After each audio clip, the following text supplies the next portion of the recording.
I want to share a very important story with you today. It's a story I think everyone should hear. Before he died, a father said to his son, "Here is a watch your grandfather gave me. It is almost 200 years old. Before I gave it to you, go to the jewelry store in the city. Tell them that I want to sell it and see how much they offer you." The son went to the jewelry store, came back to his father and said, "They offered $100 because it is so old." The father said, "Well, now go to the pawn shop and see what they offer."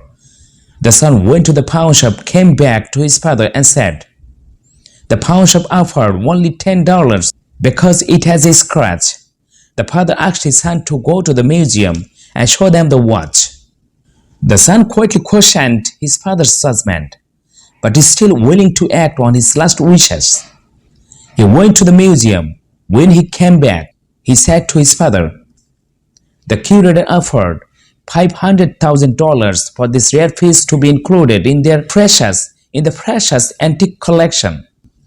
The father responded, "I wanted to show you that the right place will value you in the right way. Don't find yourself in the wrong place and get angry because you are not valued.